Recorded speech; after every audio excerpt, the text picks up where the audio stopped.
نحمدہ ونصلی علی رسولہ الکریم اما بعد فاعوذ باللہ من الشیطان الرجیم بسم اللہ الرحمن الرحیم۔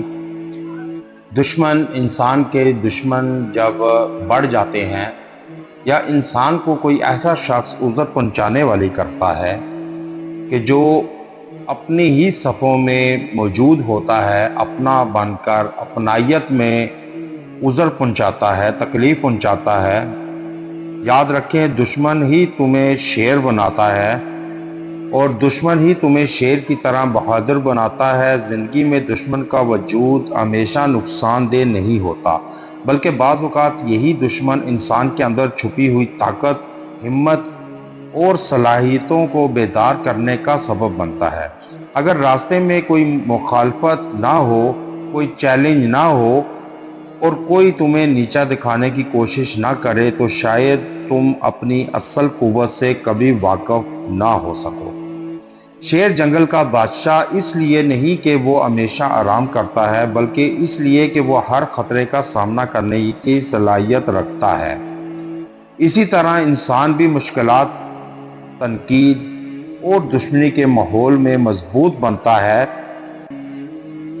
دشمن کی مخالفت انسان کو سوچنے، محنت کرنے اور اپنی کمزوریوں کو طاقت میں بدلنے پر مجبور کرتی ہے۔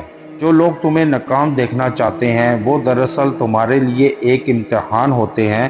اگر تم صبر، حوصلے اور مستقل مزاجی کے ساتھ آگے بڑھو تو یہی مخالفت تمہاری کامیابی کا ایندھن بن سکتی ہے۔ تاریخ گواہ ہے کہ عظیم انسانوں کو سب سے زیادہ مخالفت کا سامنا کرنا پڑا، مگر انہوں نے دشمنوں کی نفرت کو اپنی طاقت بنا لیا۔ اس لیے دشمن سے نفرت کرنے کے بجائے اسے اپنی ترقی کا ذریعہ سمجھو، کیونکہ تعریف کرنے والے تمہیں خوش ضرور کر سکتے ہیں، لیکن مخالفت کرنے والے تمہیں مضبوط، باہمت اور شیر کی طرح دلیر بنا دیتے ہیں۔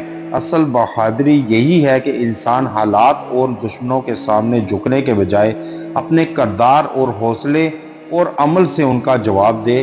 یاد رکھیں جب دشمن کی صفوں میں خود کو پائیں اور چاروں طرف سے چت ہو جائیں اور آپ کوئی بچنا محال ہو جائے، اس وقت کے لیے انتہائی بامجرب عمل ہے، وظیفہ ہے کہ آپ یا قہارو یا جبارو یہ 313 مرتبہ پڑھ کر آپ دعا کریں اور اپنے اوپر پھونک لیں۔ انشاءاللہ تعالی آپ خود دیکھیں گے آپ کے دشمن کس طریقے سے ناکام ہوں گے۔ آپ کے دشمن ناکام اور ہر سطح پر خود ہی اسی میں دسیں گے جو تدبیریں آپ کو گرانے میں کر رہے ہیں یا جھکانے میں کر رہے ہیں، نقصان عذر پہنچانے میں کر رہے ہیں، وہ خود ہی اس میں گریں گے اور ناکامی کا منہ دیکھیں گے۔ وآخر دعوانا الحمدللہ رب العالمین۔